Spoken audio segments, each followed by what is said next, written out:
Hello, and welcome to Bronze Age Monsters, the show where we wade into the weirdest and wildest waters of the comic books of the 1970s. This season on BAM, we covered a Bronze Age buffet of supernatural heroes and tryout books, and we're here now to share some of our insights from this season, and we're going to share some of the favorites that we heard from you, the listener. I'm your co-host, Matt Howell. I'm your other host, Jacob Balcom. Thanks for joining us this week, listener. Jacob, it's good to see you. Good to see you too. Yeah, we've been kind of out of commission for a couple weeks. It's been weird. It's been very weird. I'm trying to remember where the words come out. It's out of this hole, right? I think so. I don't know. Okay. So hopefully we've got some friends out there. I see we do already have some folks out there who are going to be watching along with us. And as I alluded to a bit here on social media and here and the description, there's going to be some quiz questions. So if you feel like season 5, the Bronze Age buffet, and you feel like you could answer some questions and you want to hop on or just say, hey, you don't have to do a quiz. If you don't feel like you want pressure, that's fine. We're also very generous judges. So if you want to pop in and say, hey, whatever, we're going to grab some folks. And how you do that is in the description below. There's a link to the waiting room. And so if you, we'd love it if you put some headphones on so there's no echoing issues with latency and audio bouncing around. But if you are interested in saying hi to us or doing a quiz or both, hop in the waiting room and hang out. You can watch the show in the waiting room, I believe. And we'll be pulling folks in as we go throughout the show and just saying, hey, what's up? So, hey, Josh, everybody. Okay, good. So Jason's here. Hey, Jason Finestone. Hey, Laddie. Hey, Josh. Hey, Jackson. Everybody's here. Dang. All right. So we're getting, okay. So this is exciting. Yeah, this is good. I love Josh is glad that both of us dressed up and we wore our tuxedo shirts again. So thank you for noticing. That is our deal. And we will never break that. Yeah. And if you do see me profusely sweating, it is because it is like 95 degrees in my office right now. And so I'm not nervous. I'm cool as a cucumber, baby. I do this all the time. I'm just sweating bullets. Okay. So as I said, we'd love to say hey to you, do some quizzes. The quizzes also, by the way, they have prizes. And there's also consolation prizes. So if you hop in and you'd say, hey, give me the quiz gauntlet. And you take the gauntlet and you don't win, you're still going to get a button and a sticker from us into the mail. You know, we're feeling generous. And so I think that's the top info right there as far as like getting along. I think we're ready. Like, I don't want to belabor this too much. Let's do it. Honestly, though, it has been a quiet, like you said, it's been quiet. We were supposed to do this last Friday. I came home from a business trip and woke up sick as a dog. And so I was hoping to do this with my buddy Jacob sitting in the movie theater seats behind me like we usually do. But I didn't want to make him sick. I wasn't sure if it was food poisoning or something else, but I didn't want to make him sick. So I said, let's not do this. And so I appreciate we're doing it tonight. Yes. Yeah. Not the first choice of the way I do it, but this is how we do the show anyway. So who cares, right? It's fine. So what have you been doing? Oh, me. Well, I'm gearing up at the library for summer reading program, which is a big thing that I'm kind of in charge of this summer. And so just getting all our performers, all our books and prizes and bingo sheets and everything together. So yeah, I've been doing a lot of that at work. Like you were saying, Alicia and I were up in Portland last week for us to do the finale, but we also had a wedding to go to. We went to a really beautiful wedding in Hood River. Got to see a bunch of friends. So yeah, it's been nice. I did that thing where I went to my aunt and uncle's house and they had a tub of old photos and records, and they were threatening. My aunt was threatening, like, I'm going to throw this away. You better take it. And so I was like, all right, fine, I'll take it. And so I've been going through that, doing some family archiving, which I really like. And so that's been how I've spent a lot of my time the last couple of weeks. Sweet. I've been working a lot. Yeah. I've been working more than I was before. My company got acquired by a bigger company that other people probably know, but I'm not going to say. So yeah, I've been working a lot, did some work travel. While we haven't been producing new stuff necessarily for BAM, there was some stuff. I didn't want to just have a month-long void and leave people hanging while we had a little break before the finale. So we put out the Roy Thomas interview with a little commentary about, what do you guys think about the Wolverine controversy that's going on? We were curious. And folks, if you haven't seen that yet, that's in our YouTube thing. We made that public. And so that's in this channel. You can go back to videos that are already published and see that and comment if you'd like. I also ended up, we were doing a Satana audio drama, and that was going to be something private just for the Star God and pack member tiers. And I decided, since there's this big space of nothing going on, let's just share that with everyone. And that was quite a push, Jacob. At the end, I worked 11 hours to get that out that Saturday. Yeah, I can imagine. Did not think it was going to take that long to put together, but I was really happy with the way it came out. I was really stoked with the audio work that people sent in. We have some talented people that are in our audience that are friends of ours. And my daughter got her star turn as Satana. She loved it. It was really fun coaching her through a sex scene with you. But glad you guys weren't in the same room or in the same city while that was happening, or doing it in the same month, because you recorded your parts separately and cut them together. Yeah, I was listening to it. I'm like, man, this is so cool. And I was like, oh boy, I had forgotten. I had forgotten about what happens in this one. So yeah, but as long as you're cool with it, I guess it's fine. Yeah, and I definitely hit that weird part that I get where it's like where your creative brain goes coked out, and I'm like, yeah, well, wait a minute, if he's answering the door and this is going to be a sex scene, this is 1974, there needs to be some kind of music that sounds like something that'll be on the radio right then. So then I was like, well, what sounds like a jazzy Brazilian pop song? And then I went and recorded a bossa nova song to be in the background quietly. So I got in that space with it where I got a little weird about it. Nice. But I think it turned out great. So thank you, Jackson. I appreciate it. Thank you, Josh. I appreciate that. Athena, we wrapped it, and Athena's like, so there are any more of these?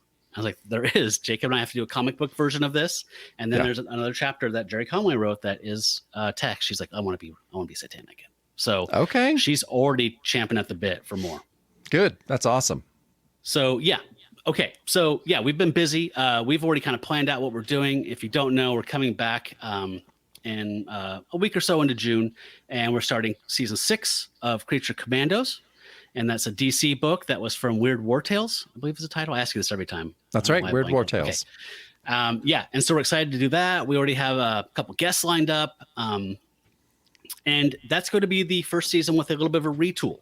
We know that season and the following season, and then we're going to decide what we want to do, if we want to do more after season 7. But we already know what's going on. But we are doing a little bit of a retool for quality of life measures, I guess, for just to make sure everybody's happy doing the show. We always want the show to be something that's fun to make. So we'll address the changes to the show at the end. Hopefully for most of you, it will not be anything that you don't like. But yeah, I think I'm ready to dive in. We had some categories here. If you didn't get a chance to vote, it is too late. However, Jacob set up a nice Google form doc, and people could vote online for their favorite Bronze Age monster character, their top 3s, and the character that was gone too soon, their favorite supporting character, their favorite villain, their favorite monstrous moment, and their favorite cover. So we're going to go through those. If you're not familiar with our finale, we go through. Jacob draws a name out of a magical champagne bucket of the entries. That person gets a prize. We have several prizes. We have some Creature Commandos that our friend Jackson bought. We also have shirts and coffee mugs and stuff in the shop that you can pick out as a gift from us for winning and for voting and for making this all fun. Had a lot of entries this year. It was awesome. I really appreciate the involvement from everyone. So I think I'm ready when you are. Yeah, I'm totally ready. Let's dive in. Or do we want to say hi to someone before we dive in? There is someone in the waiting room. Oh, yeah. Let's take a sec and say hello to whoever's in the waiting room. Okay, so we have our friend Glenn Lash hanging out there. Let's get him on board. Hey, What's Glenn. up, guys? Hey, Glenn. Good. How are you? I'm doing great. So good to see you. It's great to see you. I feel everyone. I feel like I used to see you every Sunday night when we do a watch along of a weird movie, and Renee's been saying, what happened to watch alongs? And Jason Farrell asked me, and people have been like, I missed the watch alongs. So I'm going to get back on board. I promise. Well, sure. But you guys deserve a month's break. I mean, you work really hard to provide a lot of entertainment for us. So we appreciate it. Would you write that down? Yeah. Because you have that notarized for us. That would be great. So would you like to do a quiz by any chance? Well, I was thinking about this. I've watched all of the podcasts, and I've read all the comics, and I feel like though I'm going to fail. I don't think I know any details, but I'll be happy to try. Let's do it. Let's try it. Okay. Yeah. Starting off with a softball here. What TV show did Ben Grimm miss to attend an art show at Jess Duncan's Soho Loft? You would think it's a softball. Because he was bitching about it. Oh, yeah, man. he mentioned it multiple times. I know he did. Yeah. It's okay. We can move on. Sorry. No pressure. No. I would say Second 18, question. but it wasn't the 18. Should we say what the answer is, though, What Matt? was it? Yeah. It was Space 1999. Oh, that's right. Okay. Yeah, he was pretty upset. See, I about told it. you. Yeah. The only reason I thought it was worthy of being a trivia question was because he groused. We were very amused. Maybe I was more amused than other people were. No, I love Marvel 2-in-1. I have a blast with those issues. Yeah, they're always fun. Okay, so next question. What brings the Golem to life in his debut issue? The Golem is brought to life by a little bit of parchment that's inserted in somewhere that he has. No, wait, actually, the guy that's shot to death at his feet reads some kind of passage. You're so close. Mm-hmm. He does, but it's also the single tear. Oh, that's right. That's single it. tear. Yes. But yeah, no, that's it's also correct. He does do that. Yeah, That is you not should have told me incorrect. there's I will two accept things. that. Yeah. Yeah, so we're going Thank for you. 2 out of 3 Acceptable. here. So Okay. you get this one right. You just won. This is all the money, huh? Okay. Which writer created Encanto the Living Mummy? Wrote the first issue he appeared in. You would think I would know that too. A lot of favorite writers. He is Yeah, I know. a wacky cosmic guy that we all love. I'm thinking Jerry Conway. Nope. Think Final answer? wackier. Think 70s. Wackier. See, I told you I was going to embarrass myself. You're not embarrassing We'll yourself give a at all. couple of his I other have no idea. creations. Maybe Howard the Duck. That's who I thought I named. It's not Jerry Conway. You're totally right.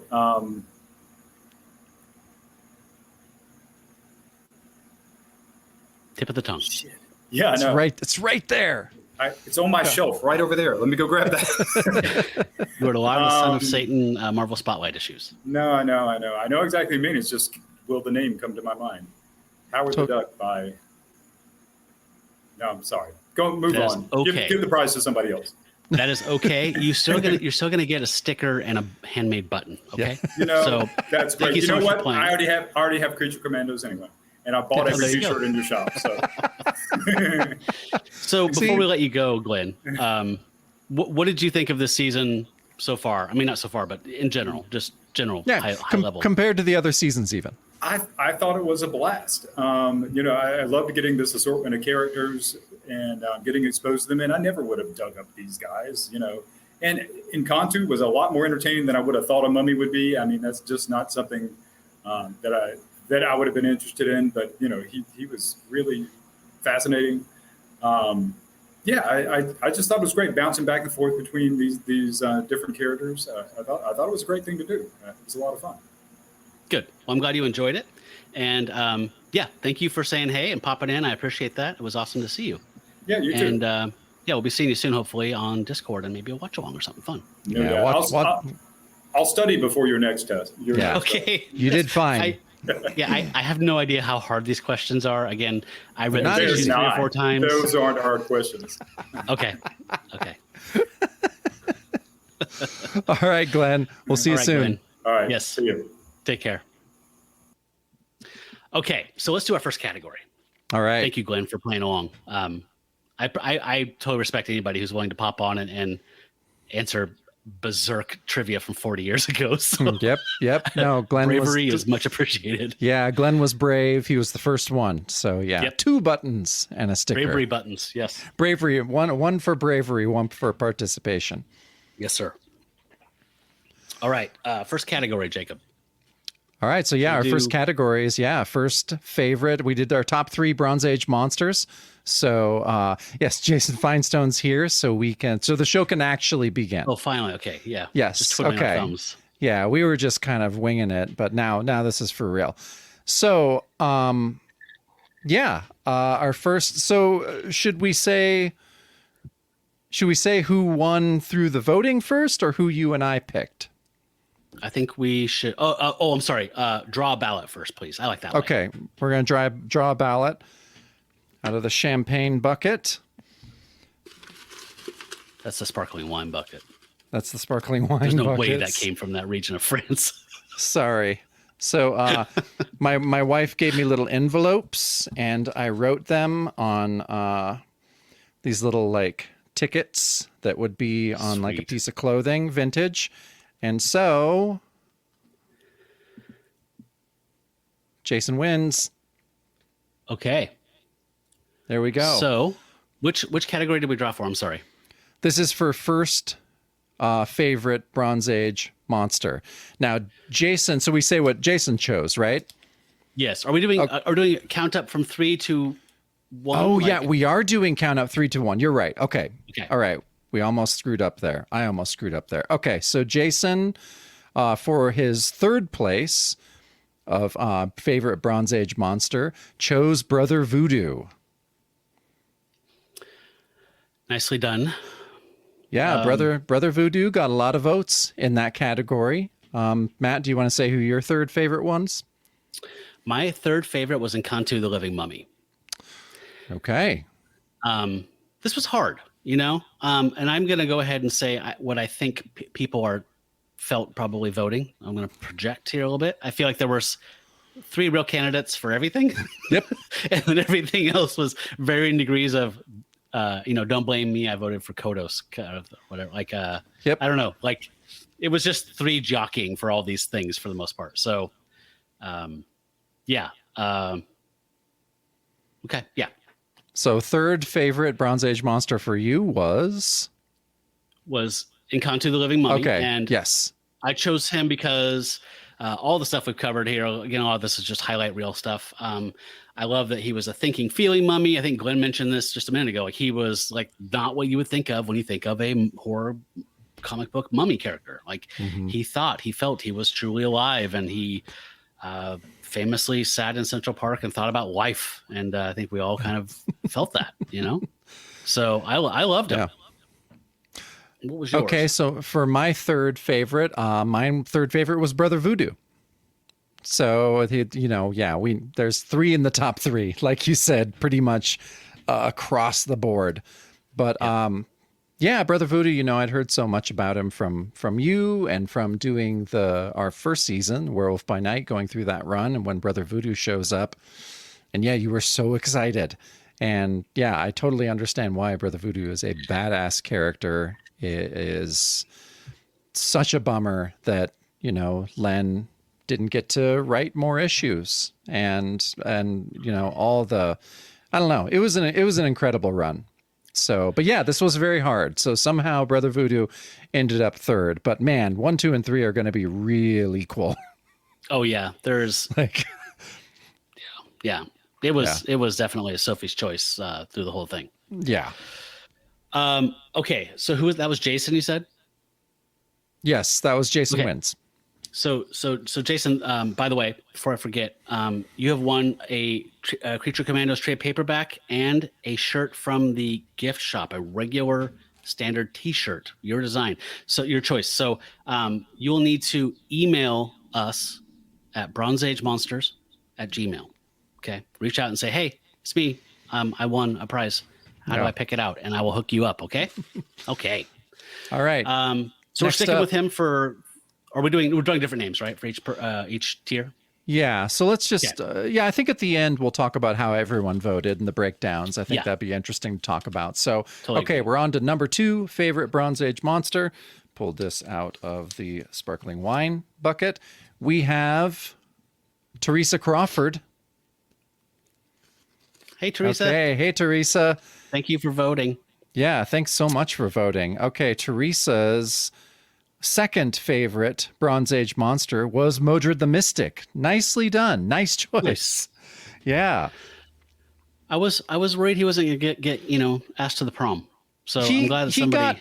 He did get some votes. He got a couple votes, Teresa being one of them. So Teresa is Modred's champion and has, made sure that he is not forgotten, even though he really only during the Bronze Age, or I guess he showed up later in the Bronze Age, right? Yeah, a few here and there. He was, he kind of did the Brother Voodoo thing and bounced around a little bit. They tried to make him work, and then he became more used, I think, in the late 80s. Yeah, definitely. Okay. So, okay, you want me to go or you want to go for our second? we'll keep this rotation going for right now. So Okay. I'll go with my second, and this is Sounds going to good. be controversial. Okay, I'm in. My second favorite character was Scarecrow. Wow. Yeah, I gotta So- say that's a bit of a shocker to me. yeah, and there is a lot of logic to this. I thought through this a lot. Wow, okay. And for me, it was largely about I as much as I wanted to see more of the Scarecrow, and I loved reading through that script of what would have been issue 2 of his own book had he got it, and I think there was a lot of ground to cover there. I feel like largely he would have been a 12 to 18 issue run of good, solid stuff, and then kind of dried up. So that's what knocked him down out of the first tier spot. That's all I'm going to say. Okay. So your number 2. My number 2 is Scarecrow as well. Really? Yeah. So We drink for that, don't we? Yeah, we do drink for that. I mean, that's a cousins are two of a kind kind of thing. So Yes. we well, my logic, again, we loved all 3 of the characters in our top 3. But yeah, I really loved the blog that you found of Scott Edelman's that just gave us so much.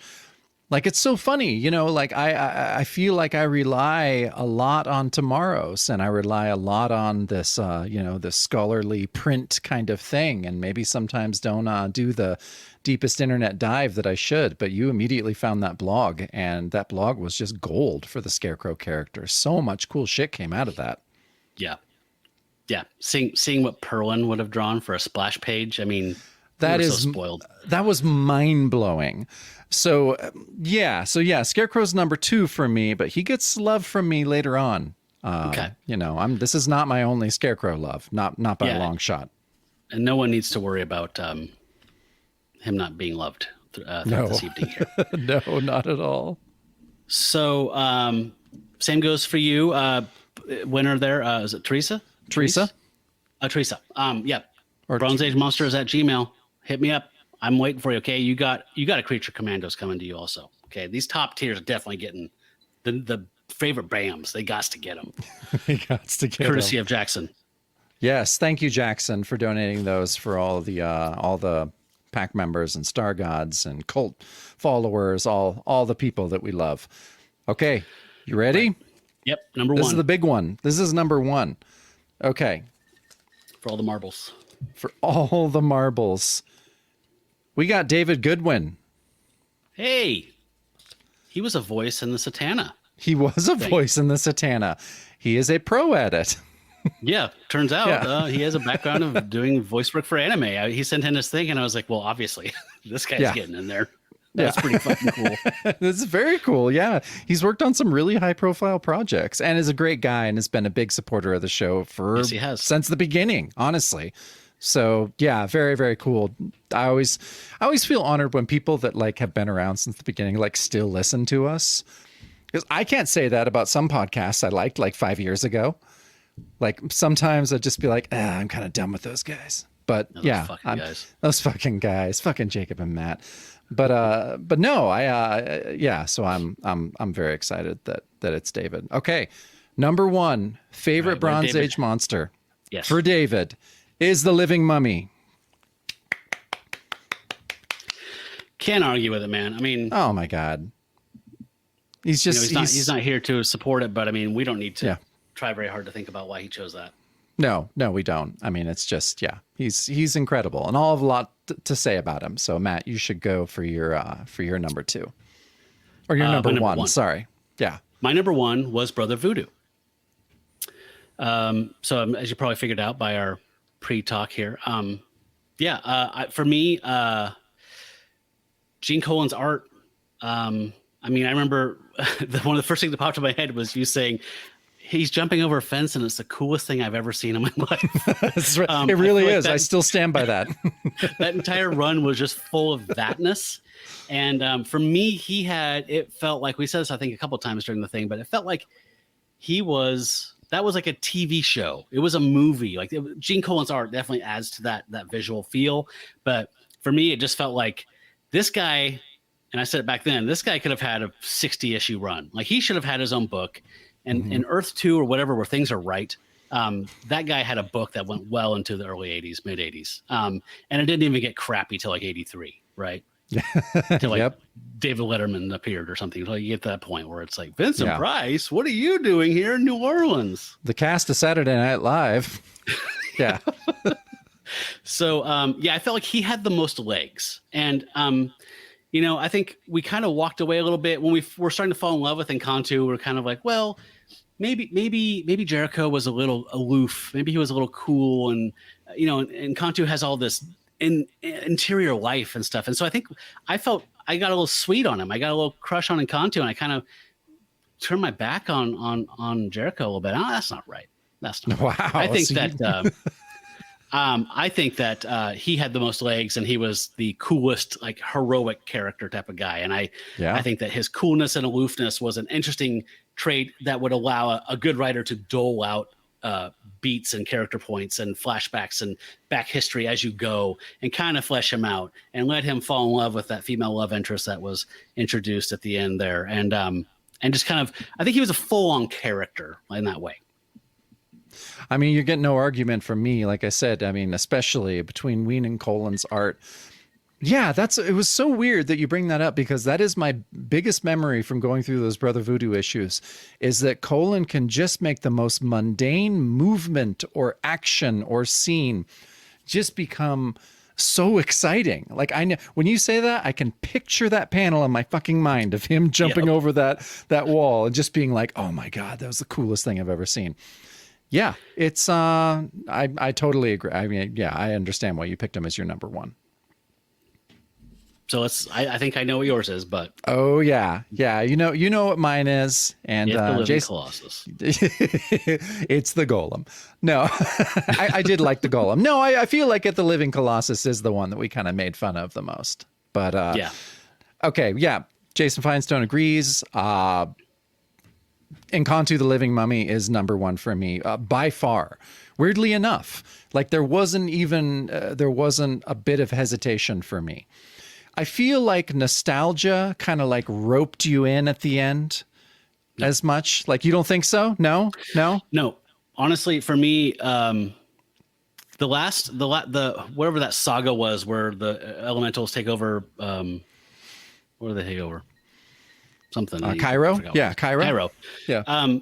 I felt like all the cool stuff that was hinted at in the beginning of the cosmic stuff, and I mean, he just became a tool, like in a man thing kind of way. Like just kind of what went through the story, and things were happening to him and around him.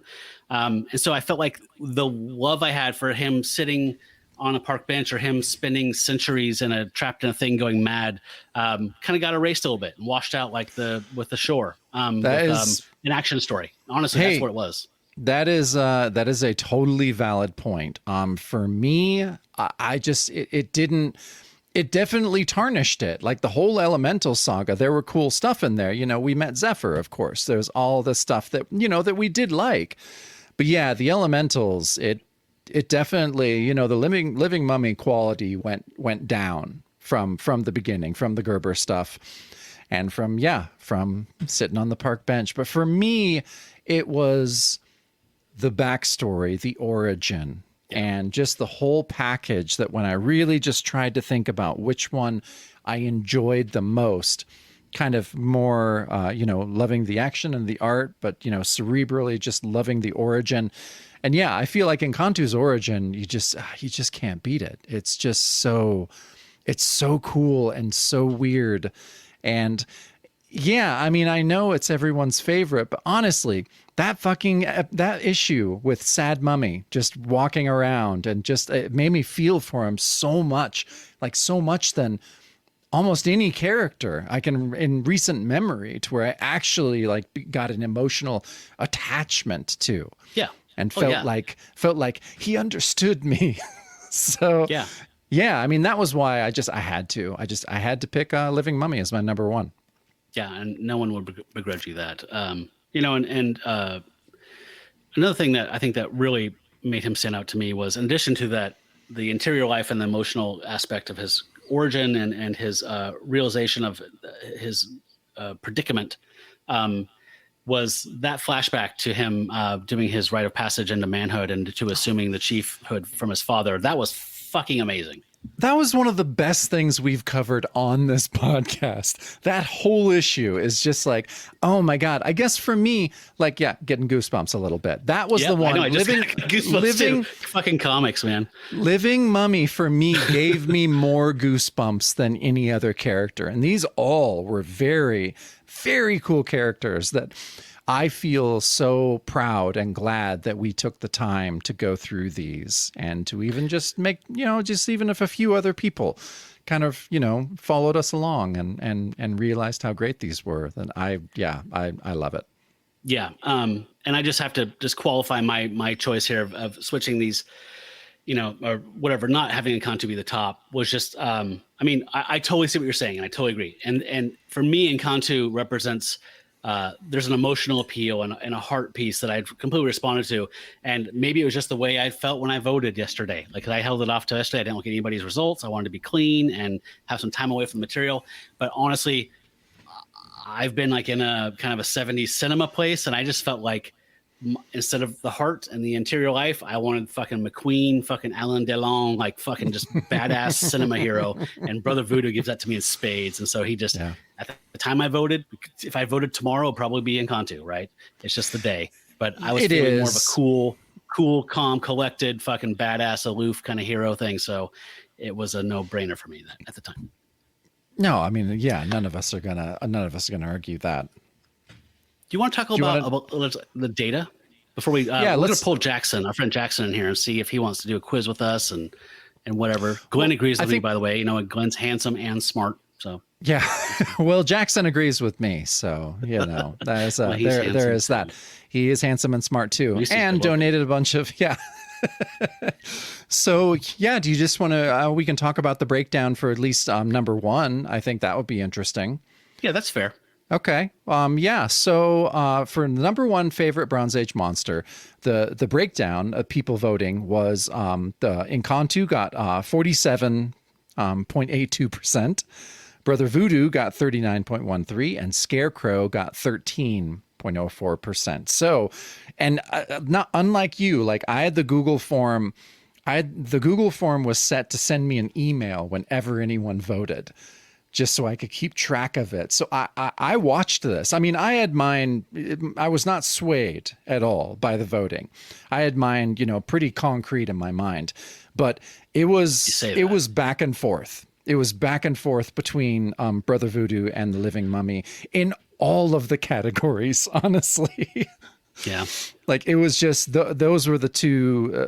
Those were the two that just kept going back and forth.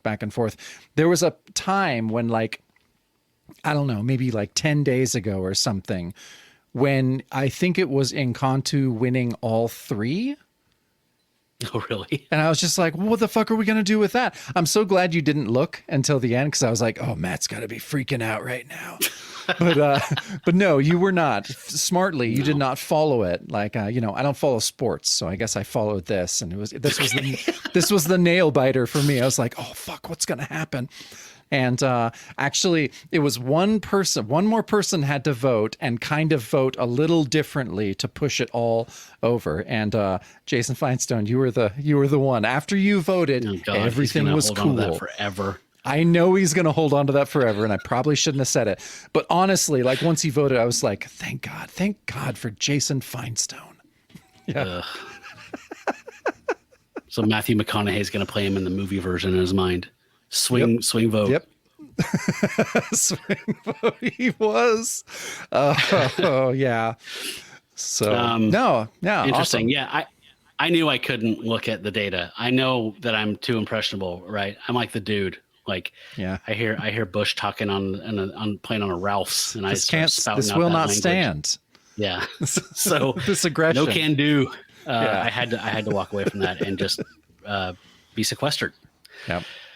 So this is exciting. Okay, so let's our friend Jackson is hanging out in the waiting room. Let's pull him in and say, hey, Jackson. Hi guys. Hey Jackson. Hey. Hi guys. I know. Forgive me. I have a cold, so I'm a little throaty. So I'm going to have that deep, sexy voice. But that's what we prefer. A little sexy. Yeah, we prefer it. What it is. I've been looking forward to this darn live show for so long. You have. When I had to push it out a week, I felt bad, worse for you because I knew you were stoked. I mean, coming back, I was gone for a little while, and then I dived in and I binged binged all of Son of Satan.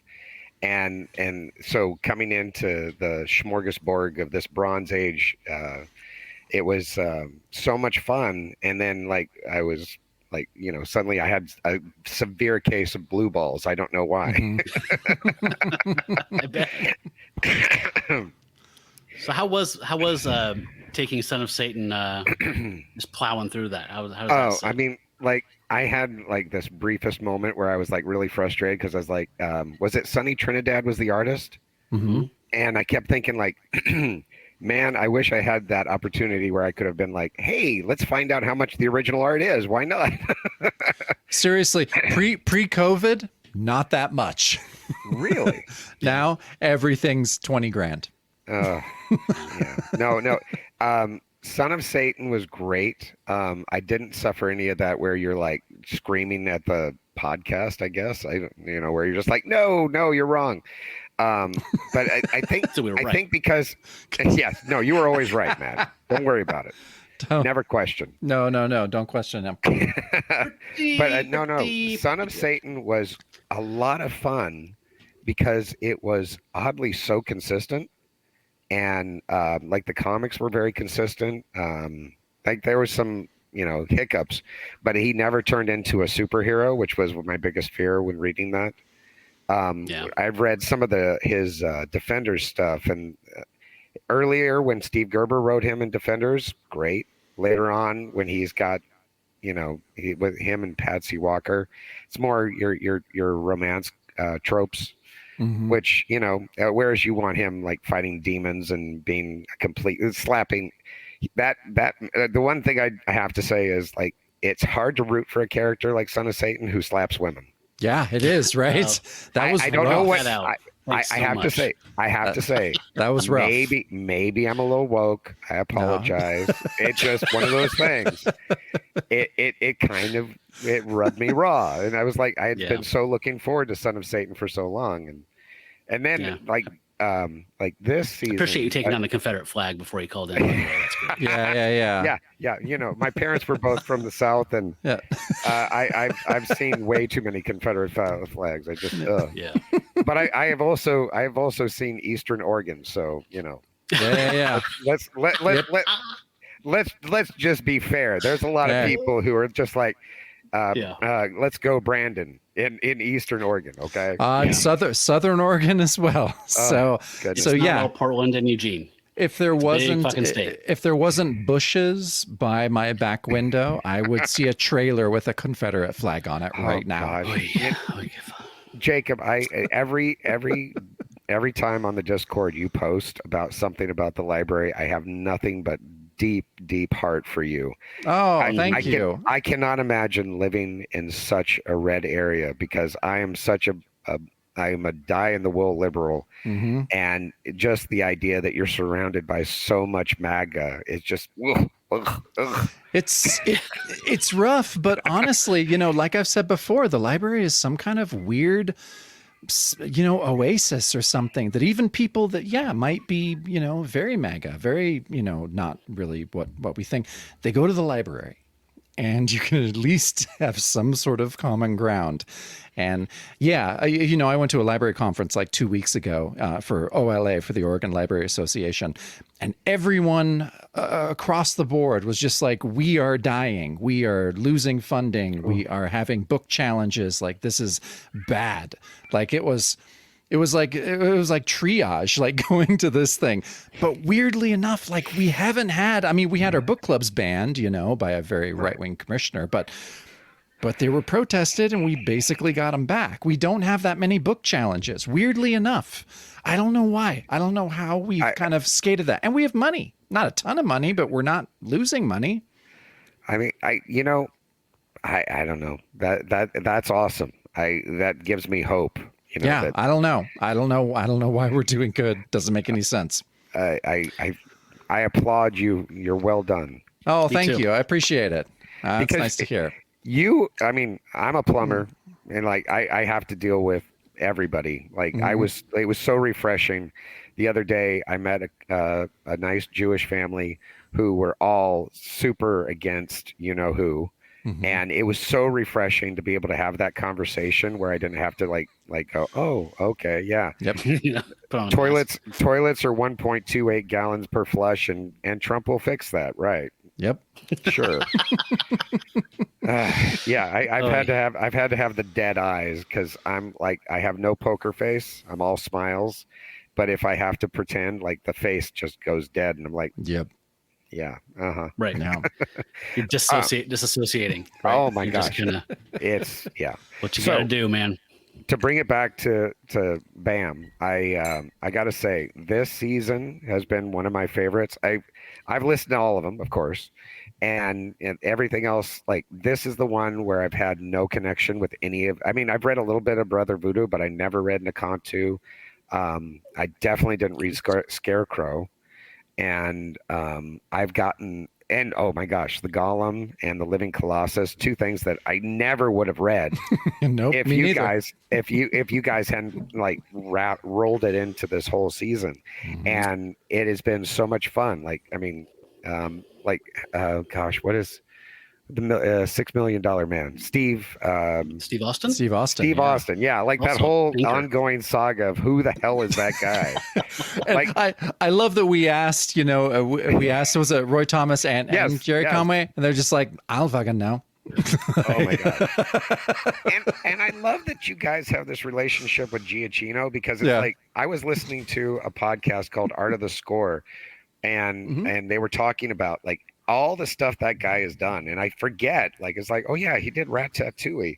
Like just doing that alone would be like, wow, like, and he's so down to earth, which is really I mean, maybe because he's a composer, but the same token, it's like the fact that he's glommed onto you guys. And by the way, he's glommed onto you. You haven't glommed onto him. Yeah, that's cool. We are like real life friends. Like we just chat all the time, and He's it's pretty cool. He's a really fucking nice guy. We've met so many cool people through doing this show. And one of the many things I love about doing this fucking thing, talking about my favorite art medium, and then meeting so many people like you and Michael and everyone else. It is so fucking fun. This is the highlight of like what I do outside of like my fucking family, and then you guys are my second family. It's how I see it. So yeah, no, absolutely. And yeah, so many people that we met through Michael, who really is, I mean, we can't say it enough, is like the coolest and nicest and most caring guy. And then, we went down and hung out with him. We went to his wedding. He surrounds himself with the same type of people. Good. Like everyone that we have met through him, we're just like, oh my God, you're also the best. Like you're also the most chill and nice. And so, and then meeting everyone who's on the Discord, and everyone is so cool. So yeah, especially for me, I moved away from Portland, so I don't really have a IRL community anymore. And so having the Discord, having meeting everybody, having this show has been a lifeline for me. And I would be remiss. I have to throw this out there. Yeah, I'm sure you guys heard, like, there's a chance David Lynch might do a third season of Twin Peaks. Oh, fourth, like or fourth season. Fourth season. Yes. Sorry, fourth yes. season. Excuse me. I'm sorry. Well, But- I've been kind of following that, Matt. Have you heard? There's little things here and there, but I'm not convinced. But anywhere Lynch goes, I will follow. He did 18 episodes of a third season. Come on, there's you have ample opportunity to hope. Yeah, yeah. Matt, what do you think of that? I have to drink because we mentioned Twin Peaks, but Yep, that's a drink. Yeah. I know that he's filming things and he's using code names for the projects, and they all sound like they're related to either Mulholland Drive or Twin Peaks. I All know of people them. saw he shut down a diner, and I know that Kyle MacLachlan will post a photo of him outside of the falls, outside the hotel. Like, I'm not sure what's something's going on, but I'm not Something's going holding on. my breath. Yeah, So, I'm not either, but you're right. I mean, it would anything Lynch does, and if he decides to do more Twin Peaks, I will follow him off a cliff. So Yeah, And if it's done, I'm completely happy with what I have. me too. Yeah. But my favorite trope is that you guys almost always mention some kind of Twin Peaks trivia. I love it. Yes. I have David Lynch art on my body. It amuses me to no end. So Yeah. living in LA, there was a radio station. I can't remember what it was, but they would call in to David and he would tell them what the weather is from the newspaper. And it was one of those things that was just so pure Lynch that it was like I mean, you could never not love like the randomness of it.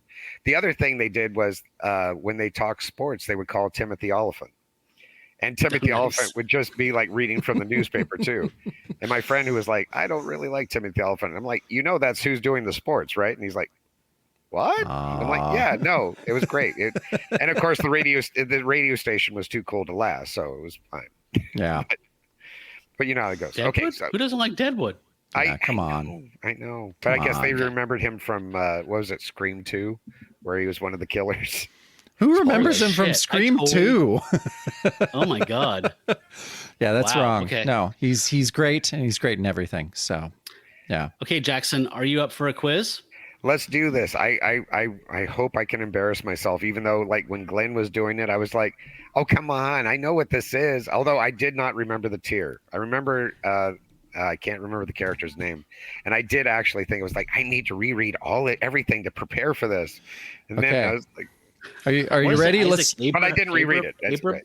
Abrahamson? I'm sure it was Abraham because it was a little bit on the nose. Abrahamson. Yeah. It was a little on the nose. Jacob, before you start, Jason Finestone says season 2 doesn't count at Twin Peaks. You will need to be re-educated. We're sending you to the re-education camps, courtesy of BAM.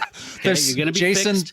There's so much I have to say about that. I understand. Look, on the surface, Evelyn and James, little Nikki, I get it. I know you have an argument. You have an argument that we can shoot down in like 90 seconds. So we need to have our own. We need to have our own sidebar personal Zoom call, and we will berate you. So prepare for that. After the 35th viewing, it starts to really warm up.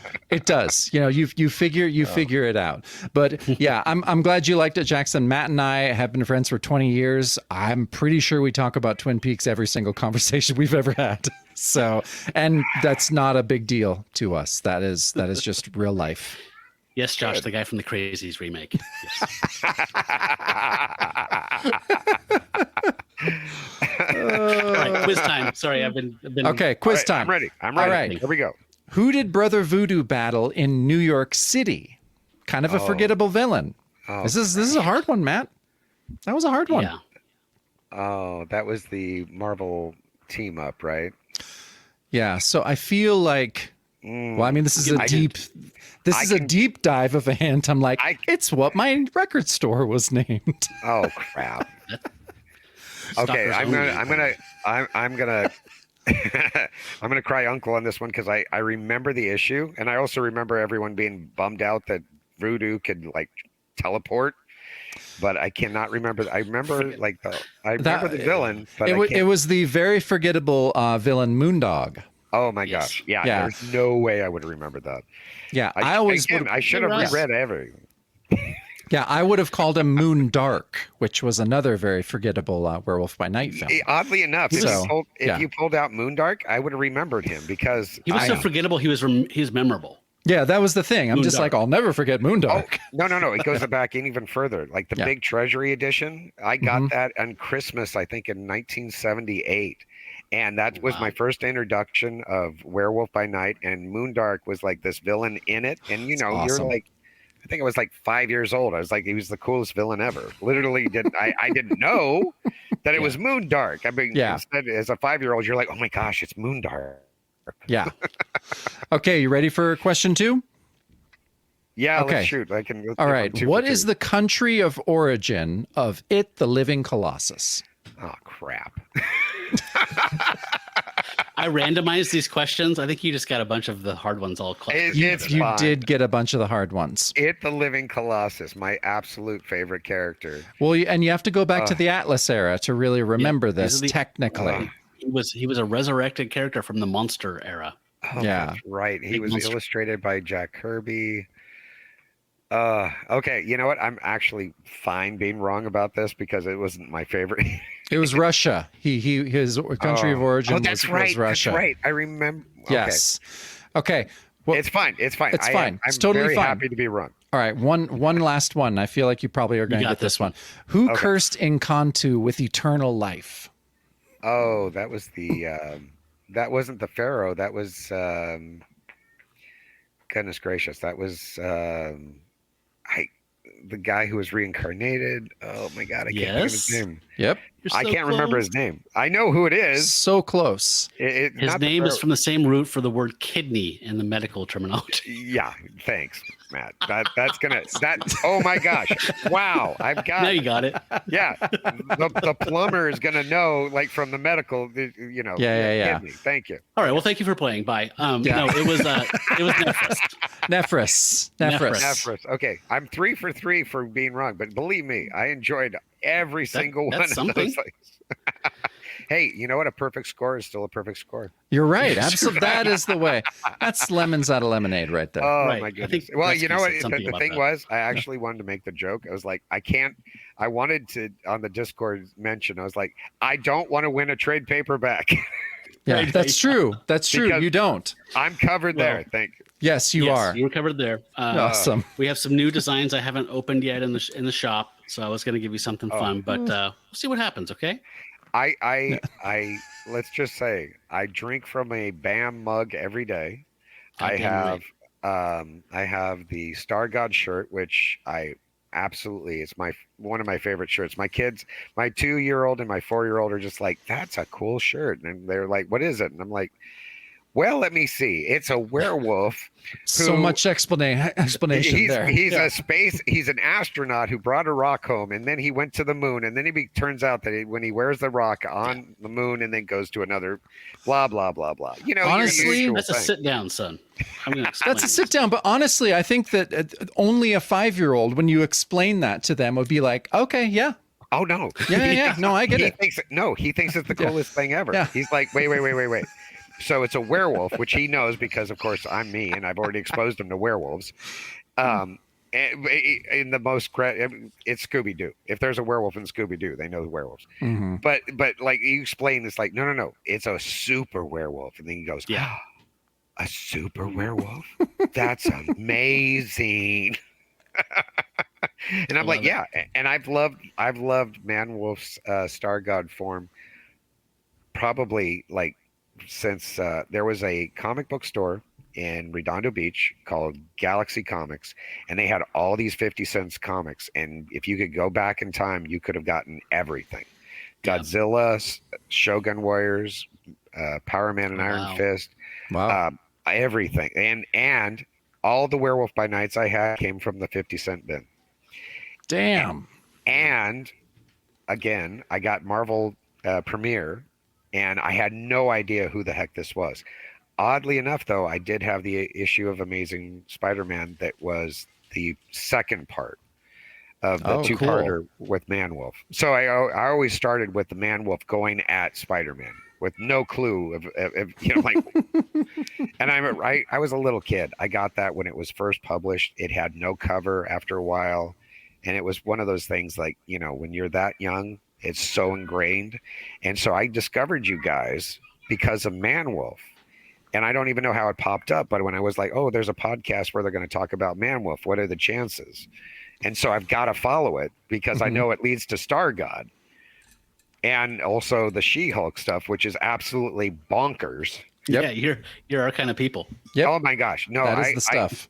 and then the fact that you guys have the same liberal tendencies that I have, it was just like, oh my okay. So I can listen to this, and I'm sure you guys have had the same thing where you're following somebody or something, and then they go off that precipice, and you're like, fuck. Yep. Bye. Happens many times. God damn it. It's like there's only 2 genders. Oh, Yeah. And you're like, man. Why can't we Yeah. be all inclusive, guys? Yeah. And it's just like, whatever. One of those our things. friend Mark Niven says that he gets some weird looks when he wears his Man-Wolf and Son of Satan shirt. I do too, Mark. Yep, and I don't do too. care. Yeah, I don't care. I wear them with pride. Yeah, damn right. And before like you guys got to move on, but I Yes. have to say my absolute favorite cover of the entire season was the Gil Kane "It the Living Colossus" one that you made out of a shirt. It's a hell of a cover. That is by far, like, that's one of those times where Iconic. you would buy that book for that cover. Yeah. And then inside you'd be like, okay. Yeah, But at it's the fine. same time, you close the book and you look at the cover and you're like, it's still worth it. Yeah. Gil Kane was 100%. really fucking good at that. At separating boys from their quarters. But yeah, guys, thank you. I love you both. I really appreciate all the work you guys do. And it's so much fun to be part of, even a little bit tangentially about any of this stuff. And I love your hearts and everything. So thank you. Love you. Yeah, I love you too, Jackson. This is great. So glad we got to meet you. Thanks for donating all the Creature Commandos, by the way, too. That's way too generous. And sending us awesome pleasure. Stuff. and yeah, I know. Yeah. It will continue. I've found myself in a nice place where I no longer want things like I used to. I'm not a big collector, and being able to take that like excess income and share it with you guys, and then share it with the community, which I'm so happy that I get that opportunity. And I hope everybody gets to read along with us the Creature Commandos, because this is another one of those ones I've always wanted to read it. Mm-hmm. And I've known it existed. It's one of those sweet spots where it's like, oh yeah, World War II commandos who are turned into monsters to terrify the Nazis. Yeah, how can I not be? I'm down with that. The only thing is, I was always a Marvel zombie, so you know that's the only reason it stopped me. So here we go, guys. I am so looking forward to the next season. Awesome. Right. Take care, brother. All right. See you, Jackson. Bye, boys. See ya. That was lovely. That was awesome. Saying hi to our friends. Yeah, that was so cool. Jackson's so great and is such a big supporter of the show. Yeah, we love him. All right, let's move on to the Gone Too Soon category.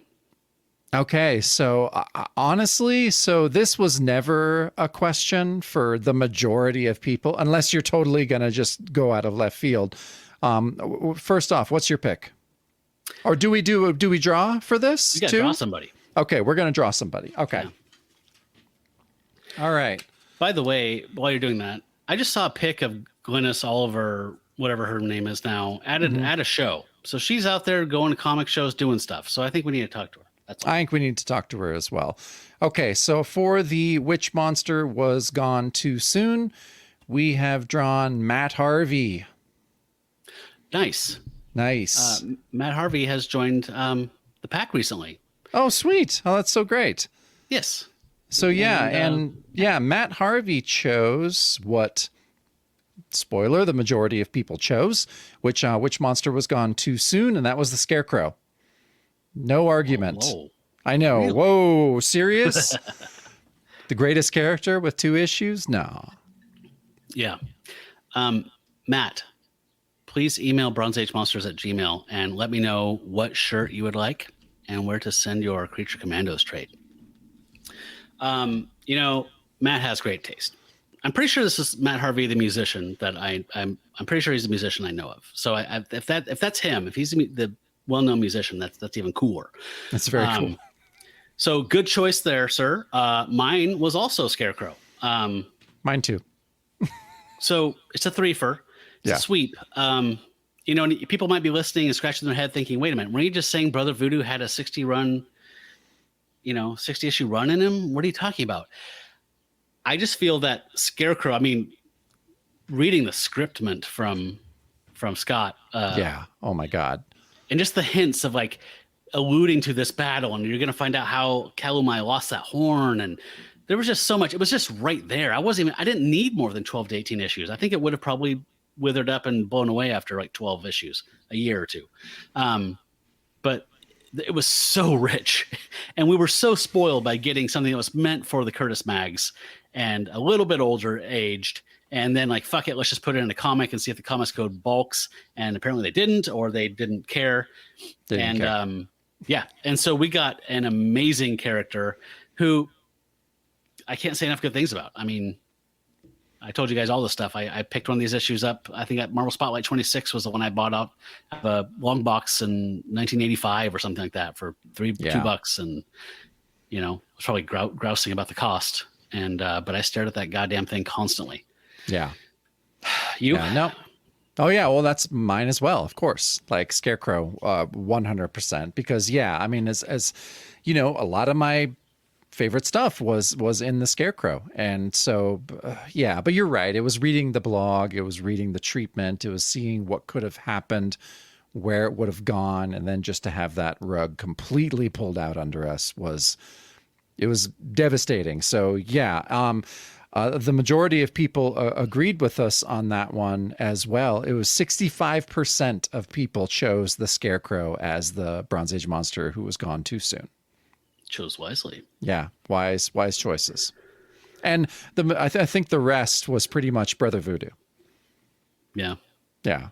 So totally agree. You know what? I don't disagree with that. Like, I think at the time, I think we were pretty high on Encanto around issue 11 of Supernatural Throwers.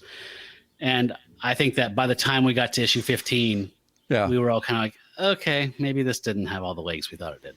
Yeah, exactly. But the Scarecrow would have had a MJ. Thanks for staying up, MJ. I know it's really late where you're at. MJ says the real Scarecrow was the friends we found along the way. It is indeed. MJ, I was hoping you'd stay up super late and say, hey. Yeah. We were talking about it before we went on. We're like, oh, is he going to stay up? Oh, we'll see. Yeah. Well, if you feel like answering 2 a.m. quiz questions, hop on and we'll get you in the show here. Yeah. So do you want to go forward, or we have someone else in the waiting room? Do you want to? We have someone in the waiting room. Let's do that before we change here. Let's say hey to Letty. Letty. Hey, Letty. Hello. Can you guys hear me? Yes. Yes, I can hear you. You sound great. Oh, great. I was encouraged by Glenn and Jackson to hop in, so we're so glad. Yeah, I'm not sure about the quiz. You don't have to do the quiz. You can just say hi. Yeah, the quiz is optional. Yeah, because I listen to all the episodes, everything, but my brain just goes all blank. That's okay. It's a little later there for you as well. So you have you not that much. MJ is for sure. There is like yes, that's true. More late for him. For me, it's like 11 p.m. So yeah. Well, fine. You're one of our favorites. You've been supporting the show for so long, and you've been such a great person to know on Discord, on our watch-alongs. Like you're so I'm so glad you were able to join us for this. Compared to other seasons that you listened to, is there anything you liked best, or any thoughts you had on this season on a whole? First of all, I really appreciate it. I'm feeling really glad to be a part of this community, this pack that we are in. And I really liked this season, mostly because of this buffet. Like each week having a different character, different stories, even though some of them were pretty short, like the Scarecrow.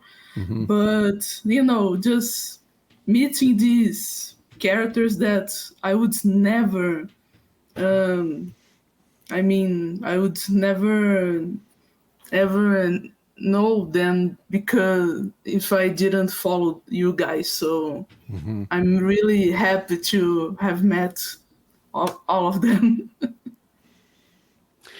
Well, I think a lot of people kind of have echoed that to us. Like I didn't even know about this character. I wouldn't know who they are if you guys didn't choose to cover it because they're pretty obscure. So I'm glad that we got to shine a little light on the weird corner of 70s Marvel comics and spread the word like.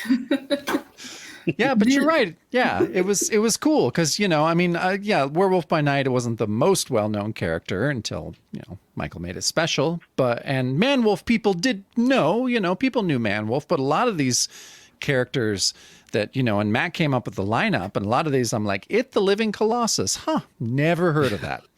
I have no idea. Never read the Golem stuff. So yeah, I was. I think both of us hadn't read a whole lot of any of that. So it was, we liked it too. We were along for the ride, and we loved learning about these rare characters, obscure characters. Yeah. Well, Yes. hey, Letty, before we let you go, I just want to say that I also have missed you. I've got so accustomed to seeing you every Sunday night to watch a really weird movie with me and Jacob and my wife and everybody else. So I do want to resume that soon. Hopefully you'll be around for those on the Discord channel, because I miss seeing you and saying hey. And Renee misses you too. She always tells me to say hi to Letty. You're the first person she says to say hi. That's sweet. So like, of course I will always be in the watch alongs only if something happens, like don't know, anything, but the watch alongs are an important part for me for the weekend. Us too. Most of them are on Sunday nights, and like on Monday I have to wake up early, but I really don't care, because if it's for fun, like it doesn't matter if I will sleep late. I'm just here for the fun to see you guys, seeing everyone else. Well, it's funny you say that. So when I saw that, and you recently graduated college, which we were all so happy for, and super congratulations on that. But when I saw that, I was like, oh, thank God. Okay, we didn't totally ruin. She still graduated, even though she stayed up late every Sunday, and it didn't affect the grades enough to keep you from graduating. So that was a load off, Letty. Yeah. No problem. Like, my classes were all at night, so okay, all right, cool. But I was working at the time because now I'm unemployed. But this will soon change, hopefully. But no, didn't mess with anything. Like I did my best to graduate, so yeah. I'm really happy with it, with what happened. Yes. Awesome. Well, congratulations, and we'll see you again soon, and thanks for calling in.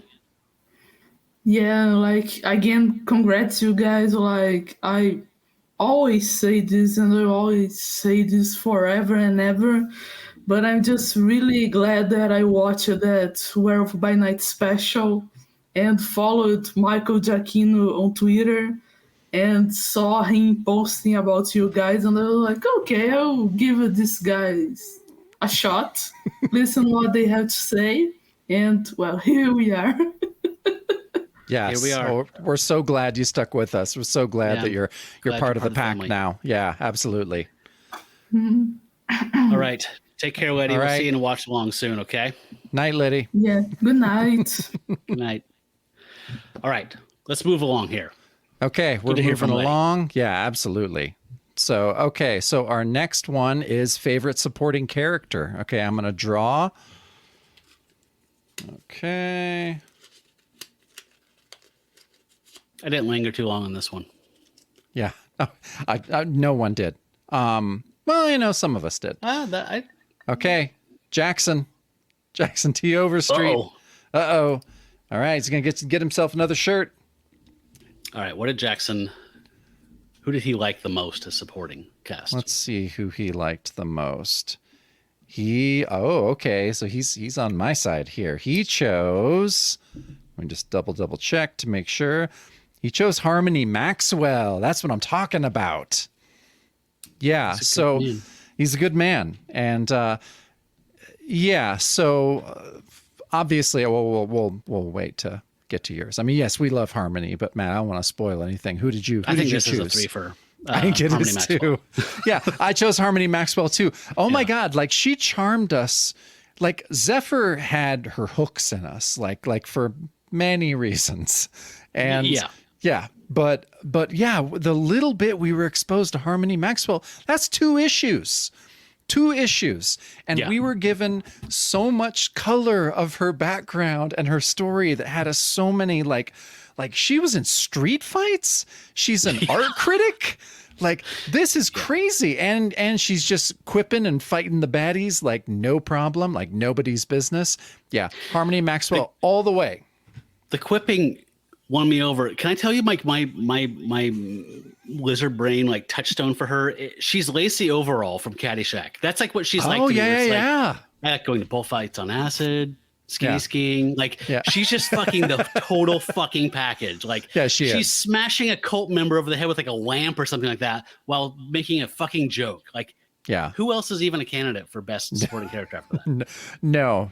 And yeah, so she was number 2. So the majority, I know it was wild. It was close, but but Zephyr came out on top for the voting for everyone. And I get it. I mean, obviously she's our second. Like Zephyr is amazing and made us feel again. So yeah, I mean, in addition to being incredibly sexy, so appealing to the nethers, I liked her story, right? That, I mean, I was frustrated with the fact that she was a serving wench and they pulled her up from obscurity and gave her these great powers. And then she turned against them, which is where she gets interesting, right? And fights these 3, she's outnumbered 3-1, and she had humble beginnings. So like, I love her on top of her being sexy as fuck, but like that element of her I loved. But like, yeah, I mean, I couldn't beat Harmony, man. She's Lacey Overall. Harmony all the way. Okay, should we go to the next one? Yeah. Okay. So Jackson, let me know what shirt you want, and you got it. Okay, so that was favorite supporting character. We're going now on to favorite villain. Favorite villain. Oh, wait, you know what? We have someone in the waiting room. Actually, let's pull in friend Benjamin Potter here and say hey to him before we jump on. This is what I chose. Hello, sir. Hey. Hey, how's it going? Good. Just a beautiful day. Got some shade on the porch. Loving it. Where are you? In Portland, just a foster pal. Well, it's my old neighborhood and Matt's old neighborhood. Oh man. Yeah. No, we're all right by where O'Malley's used to be. Oh yeah. Oh, okay. Yeah, no. Alicia and I, last place we lived was like 79th and off Glad. 79th and Schiller is where we lived. Yeah. Totally. Yeah. Well, so that park was my front yard for 8 years. Oh, nice. Yeah. Nice. No, we the Mercado, like everything great about Foster Pal. Foster Pal's my favorite neighborhood in Portland, always has been. Yes. And it's been the secret weapon underdog, and it's maybe not that anymore, but it was for very long time. So it's I don't want to jinx it. Under your breath, you're like, this is like the last neighborhood not to get gentrified in Portland. Yep. Oh yeah. I just got my fingers crossed. No. And I've said it multiple times before. There's a reason for that because because Foster Pal was all industrial stuff. I used to go there a lot with my dad when I was a kid. Oh, and that's so cool. So many of those sites are basically Superfund sites. And so it's now suddenly becoming profitable finally for developers to come in. But it was a long time when we lived in our polluted filth and loved every minute of it. Yeah, you always know you're in for a rough time when you get like a expensive children's toy store, an outdoor sporting goods store, and like a bar that only serves like a kind of drink, not just like drinks. It's not good. It's not good. Yeah. So hopefully, I don't know, give me another 10, 20 years and then I'll figure shit out. Yeah. But I've been here over 10 years. I lived behind the Taco Bell at 50th and Powell. Oh, hell yeah. 5 years before then. So Boston Pell's just home. Walking distance to Variety Shop. So yeah. So you should I live out in Happy Valley now, right? So I go out Sunnyside with Jacob. Who's a lifer here. It's like being with your great grandma. This was almond farms. That was a dairy. Matt makes fun of me. To come right here every single time we go up Sunnyside, and Matt still is my friend for some reason. But I'm like, that was all orange groves back when I was small. I love that. Yeah. Yeah. I love your guys' show. So what'd you think of this season? I loved it. A buffet. I'm from Indiana, and a buffet always is going to sound good to me anyway. But a buffet with this kind of content was fucking perfect. Diving in and out of several different characters who some I knew about, some I really didn't know nothing about. Like some I'd seen on covers for the last 3 decades at stores, being like, I'm not going to get this Colossus book. I already got my Colossus that I like on the X-Men. But hearing you guys talk about it, I was like, this is pretty fucking great. It's pretty great. He's the underdog, but we still have love for It the Living Colossus. Yeah, it was fun talking to Roy about that one too. Definitely. Just how it was. Yeah, just so weird. Just he went through the whole thing of just like Theodore Sturgeon's It, which was Supernatural Thrillers #1, was the adaptation of Theodore Sturgeon's It, and just the whole thing. But yeah, basically it's just like, oh, we got smart, repurpose that shit. Let's just, we need our own It stuff all the time. Yeah, we need our own It, so we don't give Theodore Sturgeon the $50 he would have charged us. Right. It's always shocking when I hear like It's they're so just like, cheap oh with yeah, them. we got the rights, and it's just like, what'd you pay for the rights of Conan? Couple $100. Yeah. Oh my gosh. Yeah. Stan groused the entire time. Stan's like, no. Roy's like, okay, I'm gonna take it out of my own pocket. Those $200. Stan's being like, guys, you guys are bringing lunch from home. We're not eating out for the next 2 weeks. Yeah, Bought the rights to Conan for so much money. Bullpen's gonna be sad for a couple weeks. No donuts. I mean, when I think of It, man, for me, like it's always going to be just your shirt made me think of this as like the fucking Capitol Records building, right? Fighting on top of the Capitol Records building. How Nothing cool was else. that? We got That was awesome. That was was something I wouldn't totally have gotten worth when I it. was a kid reading it, but now it's like kind of miss Tower Records being a thing. Ugh, right. Yeah. I know. Yeah, the getting to look into bits of the past, but like through multiple sets of eyes with different comics, that was a really cool way to do it, and it made me think of how you could apply that to this genre, but also other genres if you were going to do a season about comics, and like what horror stuff you could do after the 70s by hodgepodging it buffet style. But yeah, it was a weird sort of alchemy. Like I say, Matt chose the characters and just kind of, we talked about that. And yeah, there was weird alchemy that happened here with just the combination of all these characters. And Letty said before, and I think I'm just like, wait, so we're going by your insane like chronological thing, like why aren't we talking about all the issues together? Like we should just talk about the two scarecrows. And you were like, no, that's not what we do. And I was like, all right, well, I guess, but then it was perfect. It was perfect that way. Yeah, I loved zigging and zagging the way you guys did. It was great. It became alchemy. And you're right, in the end, once we went through all of that, you step back and you have a weird picture of the 70s that you might not have gotten through any other viewing. That's definitely what I was going for. I mean, that's why I defer to the chronological approach. Like, it's just kind of like, because it was so fluid, like it's like magma, right? I mean, Stan has stepped down. He's doing the Hollywood thing. So Roy stepped up, and like the magazines are happening and the monsters are selling really hot and they're getting cold. Like it's fun to see that play out in real time over one season. So like, I think it's the only way I would have done it. It worked perfectly. Way, it would have been too patchwork and too spotty. Yeah. I wouldn't have wanted it any other way. I loved how you did it, Matt. That's perfect. Well, thank you. Made the picture in my brain so much richer that way. Like, good. Understandable that too. Agreed. And if you or anyone else has ideas for like how we could approach any other horror stuff or whatever else, we love to hear suggestions. Cool. So, anytime you wanna chime in. How do you feel about quiz questions? Well, is this a PG podcast? Can I smoke? Because I feel really nervous answering. You can smoke whatever you want. And I did a little bit of that before too, because I got hot today. But, I could do some quiz questions. I could go a perfect score over 3 or the other way. See how it goes. Okay. Matt, it's your turn. It is my turn. Okay, you ready for the first one? Mm-hmm. Whose Atlas era pencils were recycled throughout the Living Colossus's run? Oh, I knew this yesterday. I know they reused issues for the early 60s and added new narration boxes to them to repurpose. I think it was that guy who he had to change his last name because of the comics code, but it was Don Hell, known as Don Heck. No, maybe not Don Heck, but he's known for big monsters. Yeah, he is a big monster guy and a. Is it Jack Kirby? Yeah, it's Jack Kirby. It is Jack Kirby. Why was giving you that?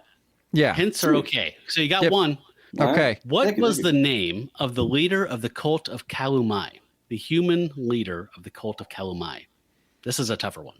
Oh, I should know this because I wrote it down in my submission sheet. We'll paint you the picture. Giovanni. It wasn't Derek. He was at the auction. He wanted that painting. He ended up in a tree. You've got to do it. Yeah, he ended up just spread like no other human has ever been spread in a tree.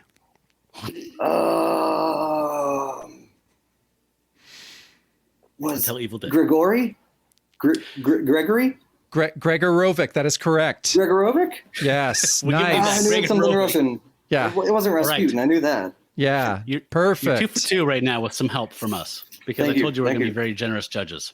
Appreciate the Third one. generosity. How many issues of Strange Tales did the Golem appear in?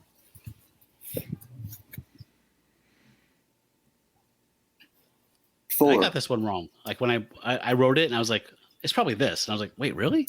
I said 4 too. Wait, I'm guessing there's a reprint Just for gave him a 5? hint. It couldn't have been 7.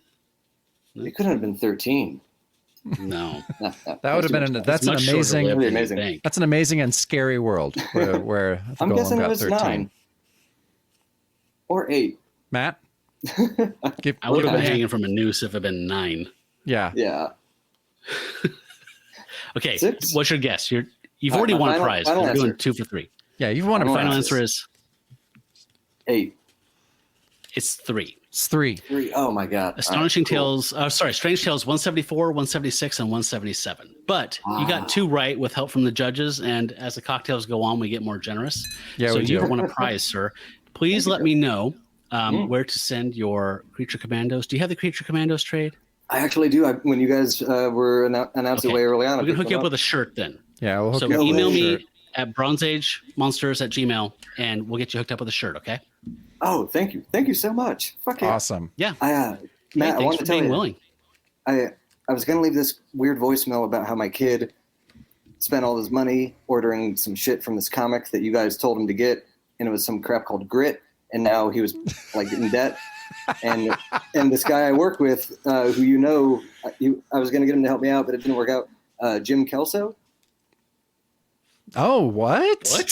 You know Jim You work Kelso? with He said Jim? he said he knew you. Yeah, Oh my you know God, I Jim love Kelso. Jim. He and I work at the coffee place together. But, Oh, that's Oh awesome. my God. he's- Give him a he's hug great for me. people. I miss that guy. Yeah, please Oh, he's- say he's hello awesome. from both of us. We love him. we'll do. Oh my we'll God. Do. Yeah. My band used to play with him in Eugene in the early 90s. Like I've known Jim for fuck 30 years now. Oh my God, I'm old. Jim Kelso's a good person What to know the for 30 fuck? years. Yeah, he is. Solid guy. Ugh. Solid guy. All right. And he always plays great Well, music now I'm every day. depressed. Yeah, thanks, Ben. Well, Let's just rush through the rest of the show. I hope I feel like that cocktails help. Mr. Show sketch. My Yeah. life. Yeah. Now this is good. So yeah, I'm so glad you jumped on. And for Thank you anyone so that much. for anyone that's just listening, Benjamin's wearing a great X-Ray Specs shirt that Yes. yeah, you gotta love. Oh, that's awesome. She's Fucking wonderful. A, man. She Yeah. is wonderful. You guys, Email me. Yep. I will. I I'll hook will. you up with a shirt. Sweet. Stay bronze, guys. All right. All right, Good to stay see you. bronze. Stay bronze. Well, that's nice. I didn't know he was a local boy. Yeah, that's crazy, right? Yeah. Okay, you ready? We're going on. We were at third. We were at favorite villain, I think, right? Villain, yeah. Okay, Yes, so favorite villain, we got Chris Hingsdale. Oh, sweet. Yeah, we know He that follows guy. us on Instagram. Yeah. Okay, so Chris, his favorite villain. Let's find that. His favorite villain was the Black Talon. Bye, Josh. Black Talon. Okay. I'm going to tip my hand here. Mine's Black Talon. Yeah, mine's Black Talon too. Everyone's is Black Talon. My Black runner-up Talon- was Kalumai. Yeah, my runner-up was Calamai too, which was everyone else's runner-up. We were we're hive-minding this shit on favorite villain because, yeah, I mean, holy shit, the Black Talon. Like, I don't even know what you can say, Matt. What you have a lot to say, I'm sure. You're a Brother Voodoo guy. Try to, give a condensed version on why the Black Talon is fucking rad. I mean, for me, it was honestly 70% design. I mean, people laughed at his chicken feet Yeah. costume. Yeah. But I thought he looked fucking amazing. He I did. think it's one of those things where it's just like, I think we might have talked about this at the time, like where like it's so absurd that it crosses over into uncomfortable, like in a Blue Velvet kind of way, where it's like, oh, he's just a guy wearing a chicken costume and he's trying to like slit her throat and drink her blood or give it to a god. Like that's way creepier than just a guy in a black robe. Super creepy. So like, I think he had talons, like he had chicken talon gauntlets and chicken glove boots on. It was bananas. And like, you know, I want to say Desmond Drew was his real name. And I love the whole reveal at the end of like, I mean, it was obviously like he had that little goatee, like when he went and talked to him at the Headsman's Hill or whatever that mansion was called, the Hangman Hill or something like that. But like, you know that he's not a good guy. I mean, he was kind of a sinister, veiled, whatever. But like when it's revealed that he's Mama Limbo's son, like, and the fiend in the fog was, or whatever that was. I mean, it was just, I love that stuff. Like, yeah, maybe it's also weighted a little extra hard because like Baron Samedi and Damballa were both imposters. They weren't truly the Loa. They were impersonating the Loa and doing nefarious things. So, and the AIM thing, don't get me fucking started on AIM. Don't even bring it up. Like, so just having a proper villain who was fucking horrifying, even if he didn't make it out of the arc alive, I loved. Yeah. No, same. I mean, yeah, from his design to his, you know, true evil nature and being the closest to actual voodoo than, yeah, like Baron Samedi or Damballa. And yeah, Black Talon, just design, everything. Yeah, just unreal. Note here, Mark, that Black Talon there's two Black Talons. Our Black Talon that we met was brained by a falling crucifix. That is a different person with the same moniker in the Deadpool. Just want to clarify that. There was some confusion earlier in the season. Cool. So that pretty much shook out, like you said, like it was basically heavily weighted towards Black Talon, then Calamai, and then it fell off pretty hard with minorities there. No, absolutely. What was like the third most popular villain? The third I think was Nephris. Yeah, it was definitely Nephris. Yeah, the Elementals kind of close. Almost a tie between Nephris and the Elementals. No, Nephris had one more than the Elementals. So it was the Elementals, and Granitor was the fifth with one vote. I did toy with him. I'm not gonna lie, man. One of the first places I went to was looking up the gargoyle people, and like I really like that character who had the trench coat on and he was in disguise, but he looked like the Jackal from ASM. I don't know. That was so amusing funny. to me. Yeah. All right. Cool. Let's move on. All right. Okay. Next one is most monstrous moment. Pulling from the bucket. We now have Jason Feinstone. Oh boy. Here we go. He's gonna paint himself as the hero of the evening.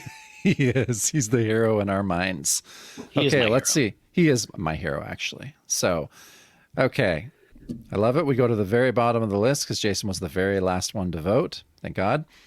Okay. All right. This is a good one. So Jason chose as his most monstrous moment Encanto brutally murdering that poor lion in front of its family.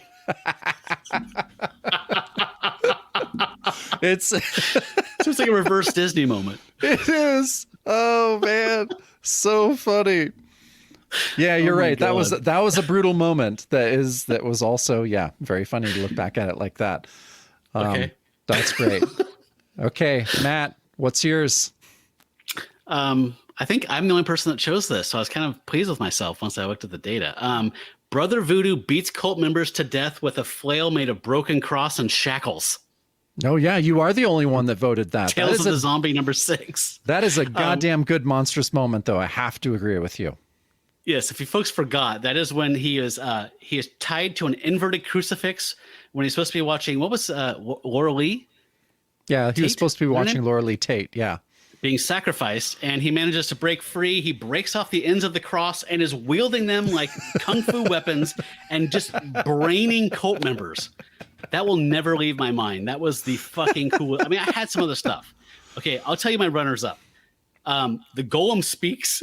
Remember that last panel of that issue when he swims them to an island, and then like, wow, I wonder if he ever thinks anything, and then he's like, danger, danger.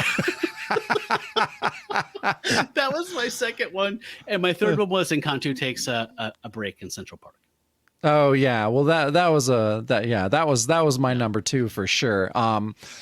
But again, I had this from the very beginning. I was kind of just going through reading the issues and stuff, and reading Dead of Night 11 with just the brutal death of Gregor Rovic, just like in a way that I'm just like, I've never seen something like this in a comic from this era. Like House of Mystery, all those DC comics, they came close to this, but not this brutal, and not the way that it was depicted, the utter brutality of it.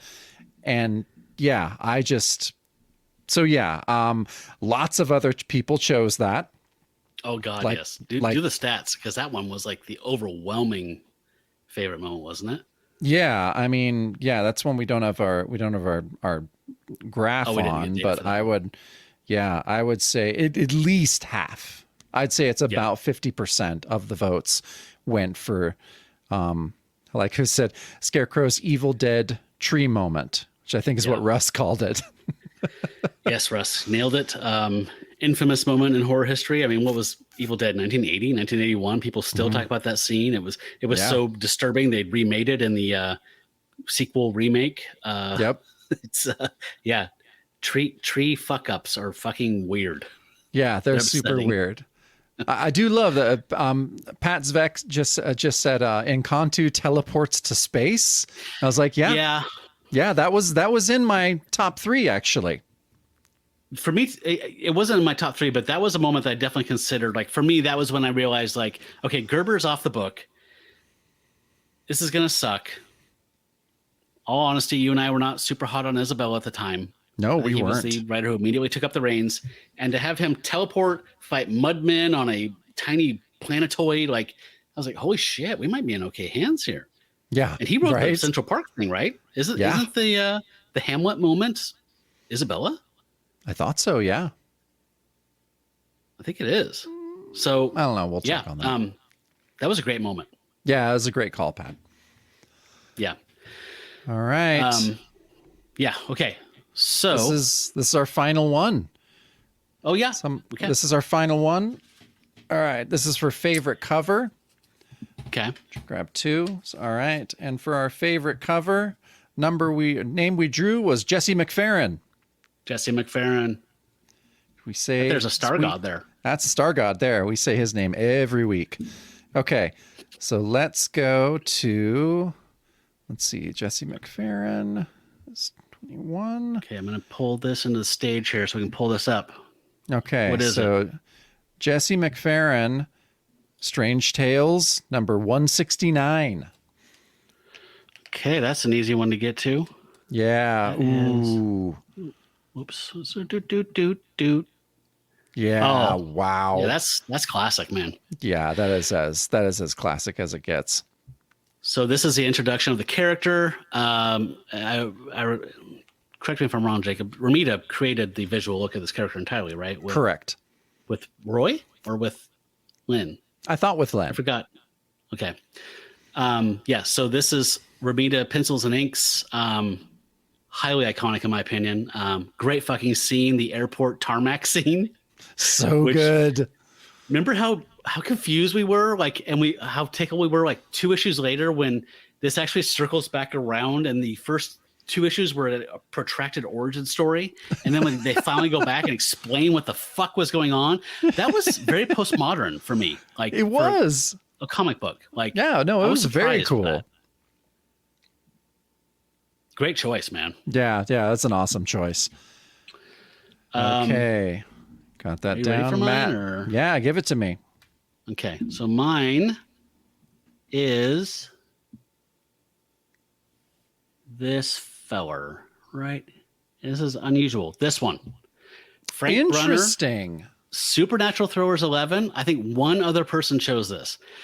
Yeah, I mean, I thought it'd be a Gil Kane. I thought it would be, something. There were some runners up. My runner up was Astonishing Tales 21, Kane Esposito, which is the iconic. We made a shirt out of it. It's the Living Colossus grabbing a car and holding a woman.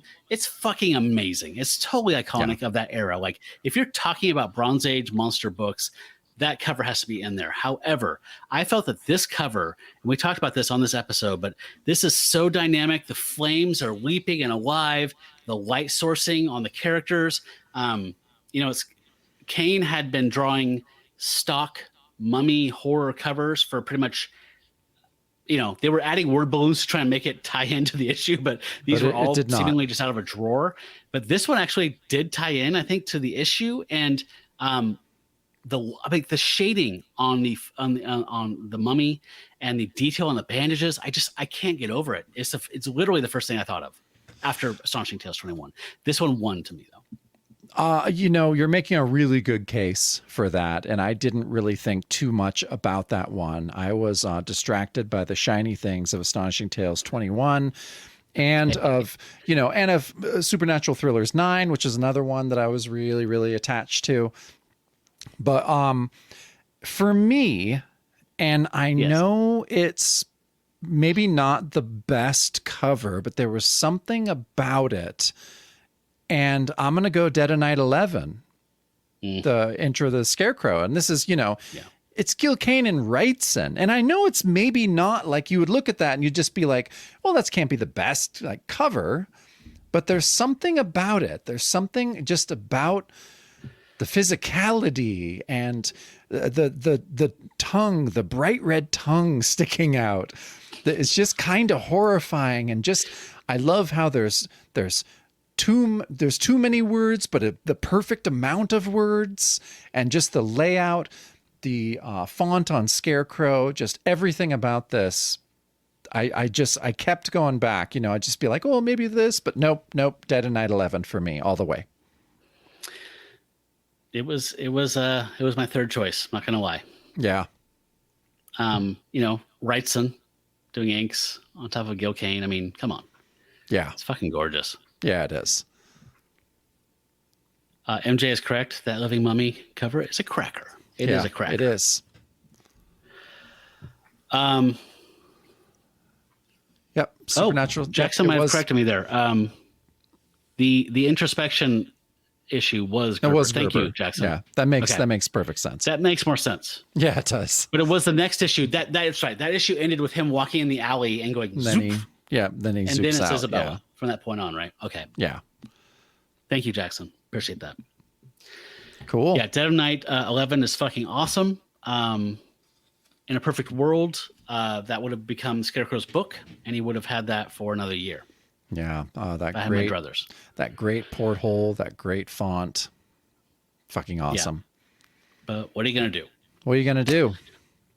All right. Well, so yeah, everybody who won a prize, again, I'm not gonna be a bear about it, but if you could reach out to me in the next month or two and just remind me that I owe you a prize, I will send you your prizes. I will hook you up with the shirt you want and the trade that Jackson provided to you. Sweet. Well, I think we're done there. Yeah, we're done with our voting. So now it's just going on to talk about what next season holds for us and the show. Yeah. So let's talk a little bit about how we're retooling a little bit. So here are the changes that are in effect, starting with season 6, with the Creature Commandos. So the big difference is that the regular show that you get in your podcast feed so far to date is going to become bi-weekly. So basically what it comes down to is that Jacob and I here are grown-ups with lives and things going on, and we're running a marathon here, not a sprint. So the weekly cadence, the prep, recording, editing, the research that Jacob does, all that stuff, it's a lot of work for us. I love doing it, and I don't want it to feel like it's dragging me down. So it made sense to us to break this down and go bi-weekly. So, but there is an offset here that's going to kind of change that for some of you. So the bonus show is going to be changing as well. and it's going to be published in the off weeks. And we're going to retool the bonus show. So it's going to basically become a supplement to the main show and kind of be more similar to the main show. Mm-hmm. So if you are a person who supports us on Patreon at the tiers that get the bonus show, you're basically not going to have any change. So we're going to be covering some things that either don't sustain an entire season or just kind of fun things that we want to explore. And so if you support us on those tiers that get the bonus show, you're going to still have a weekly show going on. Mm-hmm. So, for instance, our first thing we're going to do is the Ulysses Bloodstone saga. So he was launched. You probably know the character. He's a monster hunter. He was immortal. He had a bloodstone affixed to his chest, and he hunted monsters. He was in Marvel Presents issues 1 and 2, and those didn't sell very well, and so they moved on. And then he got a backup in Rampaging Hulk, the magazine, for a while, and then he died. We're going to cover all those issues, all those stories. And so you probably know his daughter, who became a monster hunter, Next Wave, and stuff like that. But we're going to cover all of his things. So the way the season is going to play out, there will be a Creature Commandos episode. And then the following week, there will be a Ulysses Bloodstone episode. And then Creature Commandos, then Ulysses Bloodstone. We're going to do all kinds of stuff like that where stuff that's, again, like short stuff, like the Montesi formula.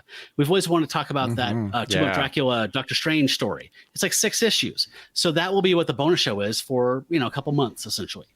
And so, so the bonus show is going to fill that void, but only if you're supporting us, I guess, is the kind of downside for some people. Jacob, do you want to weigh in here? And I think it's great. So yeah, I mean, if you're a supporter of the show, you're still going to get us every week, and and also if you're a supporter of the show, I mean, anyone can do it, but for the most part, supporters of the show are who are on our Discords, who come for the watch-alongs, and so yeah, I think it's it's definitely going to be good for us for sure, because like Matt said, we want to do this for a long time. And so I feel like this is the way to do it. But I also think it's cool. Like, I like that we're going to kind of be running like 2 concurrent shows in a way. And that'll be interesting and kind of cool. And, we'd love input too. If it's like, do you still want to hear about our weird stuff? Do you still want Tales from the Library and Matt talking about cool Kickstarter catch-up and all that stuff? So, yeah. Yeah, anything. Yeah. We're very obviously, we're open to suggestions, and we want to do what the pack wants us, to do. We want to please our family. So yeah, let us know. Yeah. Let us know what you think. You guys are patrons, just like in old Rome, right? Like yep. The rich people would give the poor artists money and say, "Make me art." Yeah. So, like, obviously, you're the patrons. You tell us what you like, but this is what we're doing right now, and anticipating some feedback. For me, like, I'm excited about, again, like I said, some of these smaller run things or little things. Like I've wanted to do like I think his name's Hector Ayala, like the first like white tiger. Like, oh yeah, it's in the Deadly Hands of Kung Fu. Just like these little things that don't really necessarily, they couldn't be a whole season. So like, there's a bunch of weird stuff I want to do like that, or stuff from like Skywald or something like that. Like, Skywald had some stories that were recurring, like the gargoyles or whatever. Like, I want to do some weirder stuff, and we're going to be doing those in a way that's, if you've seen what we do with video. Like Tales of the Zombie number 10 and the Marvel 2-in-1s and stuff like that. It's going to be like in the Satana comic versions. It's like that where we're on screen, but we're talking about it. There will be an audio version available if that's how you prefer to take it. But there is going to be video for everything. Mm-hmm. And after season 6, when we go into the Atlas Seaboard era, when we're doing the number 1 issues of everything Atlas Seaboard put out in their 2 years of existence, those aren't available, and some of them have like Neil Adams covers and stuff like that, so they're super expensive. So we're going to be doing the entire season basically on YouTube and putting out audio versions of them. So season 7, which is our last known, the Edge of the Universe, as far as we know, the existence of the show going, that is going to be fully in that vein. So this switch here with Creature Commandos being a normal podcast, with the bonus show being video and supplementing that, it's kind of a test case for this. And you're probably thinking, well, it sounds like you guys are doing twice as many shows now, which is not the case. We actually have this worked out to where we're doing the same amount of recording and twice as much output. So I believe this is going to be a positive for us in the long run. One small quality of life improvement. I feel like a tech developer here. I know that currently, if people want to hear the bonus show as an MP3, they have to go to Patreon and download an MP3 and then put it on Google Drive or whatever and put it on their phone and listen to it. I fucking hate that. I hear you. It sucks.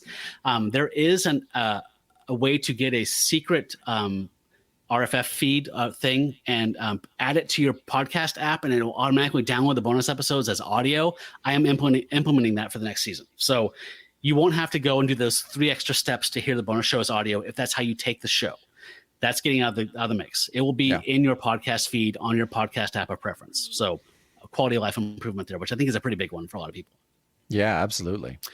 So those are the big changes there. And I'm sure there's going to be some people who aren't happy with it, and I totally understand. But we have to do what's right for us as producers first, and that's what felt right. I feel like I was feeling a little overwhelmed with my new work responsibilities, and I feel like Jacob saw that and came to me and said, "Hey, we should probably switch some stuff up." And I've been kind of starting to get there myself without consciously thinking about it. So when he asked me, I was already kind of there in a way. So this makes sense for us. Yeah, definitely. No, this is going to be fun. Yeah, cool. All right, so those are the changes for season 6. I'm looking forward to it. I can't wait to see monsters beat up Nazis. I mean, there's nothing better, really, in my opinion. That's it. Than monsters kicking Nazi ass. There's a little bit of business here before we say goodbye to you. Thanks all for watching, by the way. We appreciate all of you. So we are coming back in early June, probably a week or so into June, like I said. So some other business. We'll be doing a live stream next Sunday. And that is with, actually, let's do our shout outs. And let's do these little things I have here. Cool. All right. So thank you to all of you who support us.